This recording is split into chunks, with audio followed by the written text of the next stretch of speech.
Bonjour et bienvenue sur Et si, le podcast qui vous permet de partir à la découverte de vous. Je suis Sylvie Esteves, je suis coach professionnel certifié et chaque semaine, je vous invite à explorer un outil puissant pour éclairer une pièce de votre puzzle. En quelques minutes, je vous donne des clés pour mettre en œuvre directement les outils de votre évolution. Alors, suivez-moi. Aujourd'hui, j'ai envie de vous inviter à venir regarder l'impact du passé sur votre vie et notamment ce que cela peut effectivement vous apporter pour aller vers une vie plus alignée. Quand on parle du passé, on pense à tout ce qui nous est arrivé depuis notre enfance. Ce qui constitue notre passé n'est ni plus ni moins qu'une succession d'expériences vécues dans un contexte donné, ayant généré des émotions, des pensées et des actions dont le résultat nous aura satisfaits ou pas. Ces expériences sont au cœur même de la construction de nos croyances, de nos conditionnements et de notre confiance en nous.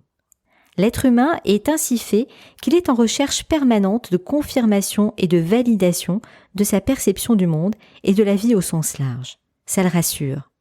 Chaque expérience est alors une occasion de confirmer qu'il est dans le vrai, en tout cas dans sa vérité, celle qu'il a intégrée et construite depuis son enfance. Mais l'être humain est en évolution permanente, qu'il en soit conscient ou pas, et les croyances d'hier, utiles pour celui qu'il était alors, ne sont peut-être plus adaptées et utiles à celui qu'il est aujourd'hui.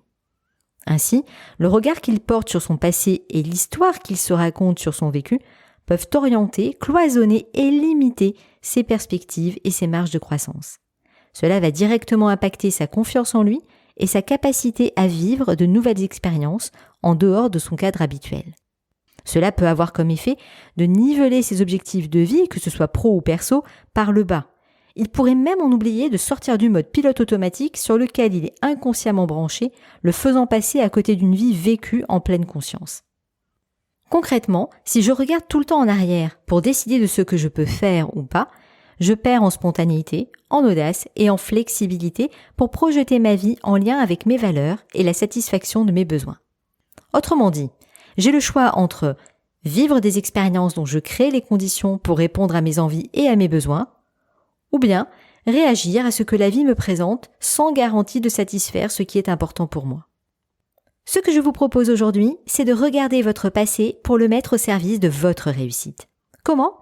Tout simplement en intégrant le processus de vos expériences pour identifier et choisir vos leviers de changement. Le processus expérientiel peut être découpé en 5 éléments. Le premier élément, c'est le contexte, la situation. Il s'agit de relever tous les éléments factuels. Posez-vous la question de savoir qui, quoi, où, quand, comment, combien et pourquoi. Le deuxième élément, ce sont vos pensées dans cette situation. Quelles sont-elles ? Que vous dites-vous dans cette situation ? Troisième élément, il s'agit de vos émotions. Quelles émotions ressentez-vous alors ? Avec quelle intensité ? Quatrième élément, que faites-vous dans cette situation ? Concrètement, quelles sont vos actions ? Et cinquième élément, quels résultats obtenez-vous ? Quel est votre niveau de satisfaction ? Quels besoins avez-vous satisfaits et dans quelle mesure ? Je vous donne un exemple de processus. Madame Lavie, en famille recomposée, se trouve en conflit avec les enfants de son mari chaque fois qu'il s'agit de contribuer aux tâches ménagères familiales. Ces derniers refusent ou ignorent les demandes, ce qui crée une tension qui peut dégénérer vers un affrontement ouvert si elle insiste pour qu'ils le fassent et qu'ils répondent qu'elle n'a rien à leur dire car elle n'est pas leur mère. Les pensées de Madame Lavie dans cette situation sont les suivantes. Ils ne veulent rien faire, ils ne m'écoutent pas, quoi que je dise, c'est toujours pareil, ils n'ont aucun respect pour moi. Ça va encore mal se passer. Ces émotions sont alors de l'ordre de la colère, de l'agacement, de la frustration, mais aussi de la tristesse, de la fatigue ou de la lassitude. Ce qu'elle fait à ce moment-là, elle va monter la voix, elle exprime son ras-le-bol face à la récurrence de cette situation et sa lassitude de devoir toujours en arriver là. Puis, elle finit par ne plus rien dire. Et le résultat qu'elle obtient, les fils de son mari n'en font pas plus. Elle cumule des émotions désagréables vis-à-vis d'eux en lien avec cette situation. Et en plus, cela génère des tensions dans son couple et elle perd confiance en ses choix. Pour que cette situation du passé lui soit utile, je propose à Madame Lavie de me dire comment elle voudrait que les choses se passent dans cette situation et donc quel résultat elle souhaiterait obtenir. Une fois le résultat identifié, nous allons remonter les étapes du processus en sens inverse, à savoir quelles actions selon elle pourrait faire pour obtenir ce résultat, puis quelles émotions elle ressentirait pour pouvoir mettre en œuvre ces nouvelles actions, et enfin, quelles pensées seraient les siennes pour générer ces nouvelles émotions. Encore une fois, nous sommes centrés sur le comment. Souvenez-vous, je peux choisir de créer les conditions favorables pour obtenir des résultats qui répondent à mes besoins, ou bien réagir à ce qui se présente et subir ces événements. Maintenant, c'est à vous de passer à l'action.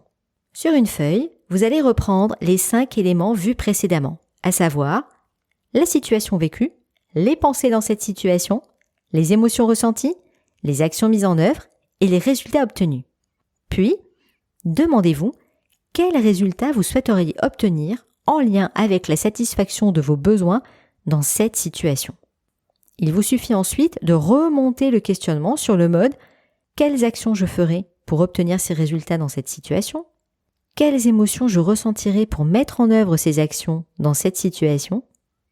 Et quelles pensées seraient les miennes pour ressentir ces émotions dans cette situation ? » Si vous avez du mal à partir d'un résultat attendu, vous pouvez choisir de prendre le processus à partir des pensées ou des émotions et de les dérouler dans le sens normal, à savoir quelles pensées j'aimerais avoir dans cette situation, quelles émotions ces pensées me permettraient de ressentir dans cette situation, quelles actions ces émotions me permettraient de mettre en œuvre dans cette situation, et enfin, quels résultats j'obtiendrai grâce à ces actions dans cette situation. Et souvenez-vous, ici, pas de baguette magique, mais juste des outils puissants à condition que vous décidiez maintenant de les mettre en œuvre. Si cet épisode vous a plu, je vous invite à me suivre dès la semaine prochaine pour découvrir une nouvelle facette de votre puzzle.